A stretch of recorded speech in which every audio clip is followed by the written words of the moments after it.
boa tarde a todos.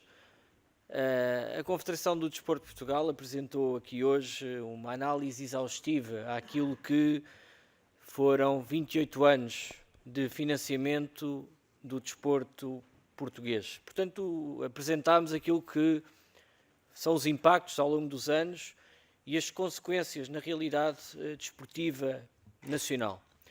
Este foi um trabalho realizado durante os últimos meses pelos autores Jorge Carvalho, Jorge Sousa e Fernando Terreiro, aos quais naturalmente agradeço pelo importante contributo dado à reflexão sobre o desporto português. E naturalmente que este agradecimento é extensível aos nossos convidados que aqui estiveram connosco a comentar este trabalho, o Dr. Manuel Pizarro, o Dr. David Justino e também à moderadora, a Cecília Carmo, por toda a atenção, a amabilidade e também pela sempre sua emoção, sempre que se trata de temas do desporto e a disponibilidade que tem sempre quando o tema é o desporto.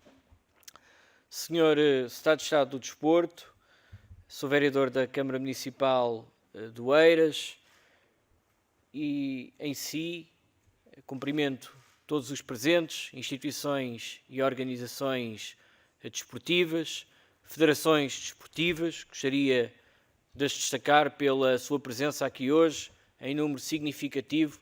São elas a força motriz, naturalmente, da Confederação do Desporto e também do desporto nacional e, portanto, cumprimento-os a todos de uma forma generalizada. Este estudo agora lançado é o reflexo daquilo que tenho para mim, que realmente só conseguimos crescer, evoluir, melhorar, desenvolver alguma coisa, se realmente soubermos de onde vimos e para onde queremos ir. E, portanto, foi isso que aqui fizemos hoje.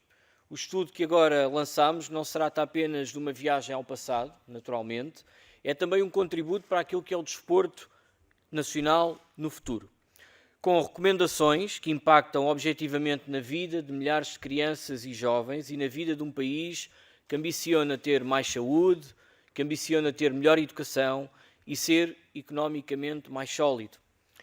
Minhas senhoras e meus senhores, a realidade desportiva nacional, como aqui penso que ficou bem evidente, é uma realidade extremamente débil, assente numa base de praticantes reduzida e que se repercute depois ao longo dos patamares de desenvolvimento desportivo, até ao topo, até às seleções nacionais, até à nossa elite desportiva, os projetos olímpicos, paralímpicos, que alguns atletas acabam por lá chegar, mas que de facto este déficit de praticantes na base acaba por nunca conseguir ser recuperado ao longo das diversas fases de desenvolvimento desportivo. Isto porquê?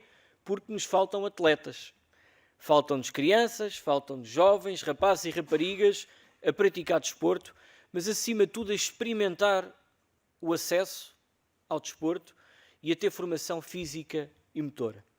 Com o desporto a fazer parte do dia-a-dia destas crianças, da nossa sociedade, e que o desporto faça parte do desenvolvimento humano, social e coletivo. Tivemos aqui hoje vários exemplos do impacto do desporto em outros setores de atividade, muito para além do setor do desporto em si. O desporto tem esta capacidade, uma capacidade de impactar positivamente em vários setores de atividade e em contribuir positivamente para a melhoria do bem-estar individual e coletivo. Uma coisa é certa, é impossível nós queremos inverter esta nossa tendência e esta realidade negativa quando o Estado Central suporta apenas menos de 10% do que essa realidade atualmente custa. O cálculo do ato desportivo aqui hoje apresentado, que está estimado por defeito, porque não contabiliza nem os custos com arbitragem e juízes, nem despesas do dia-a-dia das infraestruturas desportivas, não deixa margem para dúvidas a ninguém. Quem sustenta a esmagadora maioria do desporto em Portugal são, em parte, as autarquias, mas em grande parte as famílias portuguesas, ou por via da sua disponibilidade temporal ao associativismo e, portanto, darem voluntariamente de si, e obviamente que isso tem um custo, porque é tempo que estão a despender, ou então por impacto direto naquilo que é o seu orçamento familiar.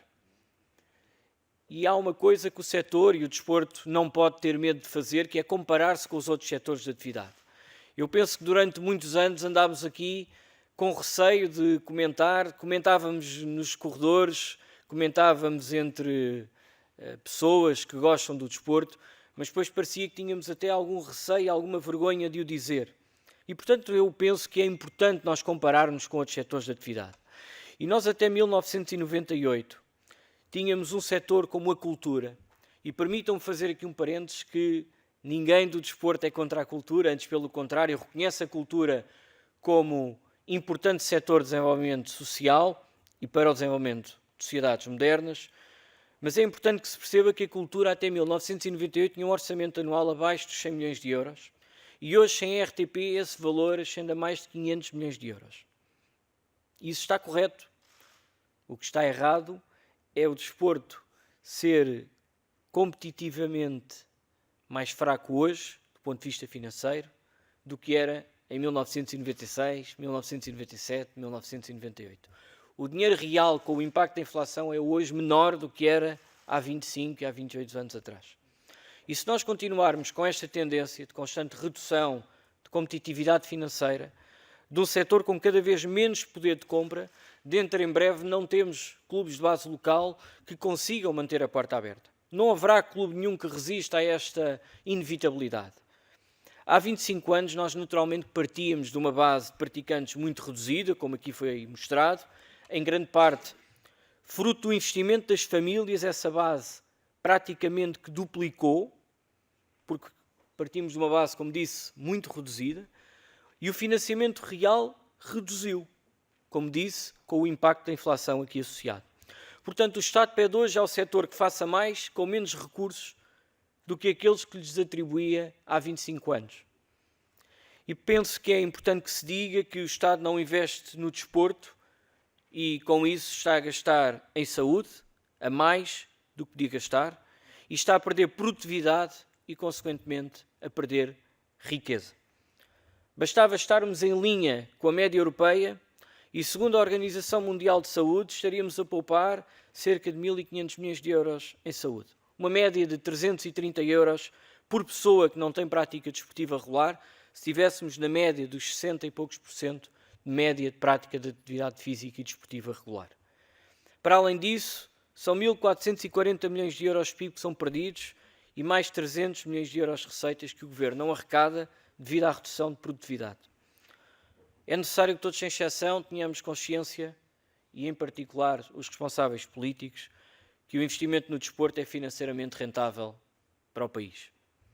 Sr. Secretário de Estado, ao longo dos últimos anos de governação do país, tem-se insistido em canalizar praticamente em exclusivo para os projetos olímpico e paralímpico as verbas disponíveis para reforçar o financiamento público do desporto. Recentemente, o Sr. Primeiro-Ministro anunciou um rumo, diria que muito semelhante. Anunciou mais 20% para os projetos olímpico e paralímpico. Se esta decisão fizer parte de uma estratégia integrada de valorização e reforço estrutural do setor como um todo, tudo certo.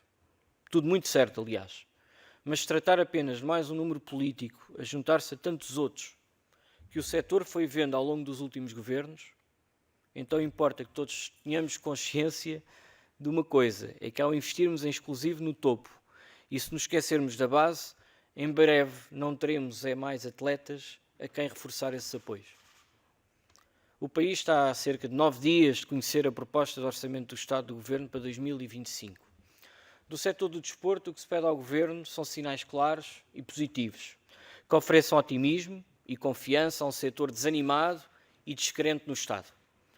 Pedimos o compromisso do Governo com o objetivo de 1,5 milhão de praticantes até 2030, praticamente duplicar os números de hoje, e com 1% da despesa do Orçamento do Estado para o desporto até final da legislatura.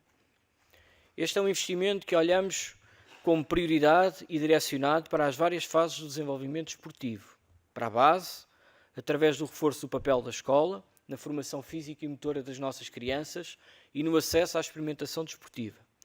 Para o movimento associativo, através de recursos que permitam ao associativismo de base local, às associações e às federações poderem cumprir o seu papel. e, finalmente, para os atletas, através de estímulos, para que permaneçam no sistema ao longo da vida durante o seu percurso de desenvolvimento desportivo. A respeito da escola, este estudo traça um objetivo de introdução de 3 tempos semanais obrigatórios de educação física no primeiro ciclo, a partir de 2025-2026.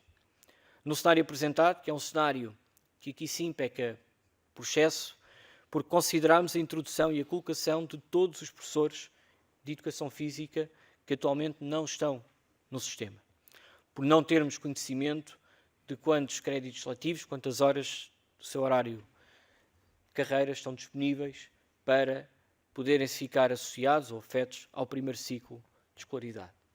E, portanto, neste cenário apresentado, que é um cenário, como aqui já disse, que peca por excesso, prevíamos a colocação total de 2.549 professores de educação física como coadjuvantes de professores titulares de turma. Este é um investimento que estimámos em cerca de 72 milhões de euros, que teria um impacto em cerca de 356 mil crianças, que passariam a ter formação física e motora através da escola. Porque só semeando na base é que podemos sonhar com uma elite esportiva mais robusta e competitiva, só promovendo e apoiando os clubes de base local, podemos sonhar com um Portugal mais desportivo. E para isso pode o Estado e qualquer governo contar com o apoio do setor do desporto. Pode contar com o apoio, e aqui falo com o apoio das federações desportivas, porque as federações sempre deram um sinal que podiam contar com elas, fazendo até muitas das vezes mais com menos, e portanto o Estado e o Governo podem contar com elas e podem contar com o desporto e em particular com a Confederação do Desporto de Portugal. Queremos apoiar a tomada de decisão de boas políticas públicas que incentivem a prática desportiva. É isso que estamos a fazer aqui hoje, a apresentar um contributo importante, um contributo que pode servir de base para a construção de um futuro diferente para o desporto português. E é isso também que vamos fazer nos próximos tempos, partindo desta base que os números deste estudo nos trazem, para entregar ao Governo muito em breve um plano de ação, para em conjunto construirmos e implementarmos um plano estratégico ou desenvolvimento desportivo para Portugal. É esse o nosso contributo, é esse o nosso compromisso aqui hoje com o Governo e naturalmente dar-vos nota, não só ao Governo, mas aos partidos aqui representados, que podem contar connosco, assim queiram connosco contar. Muito obrigado.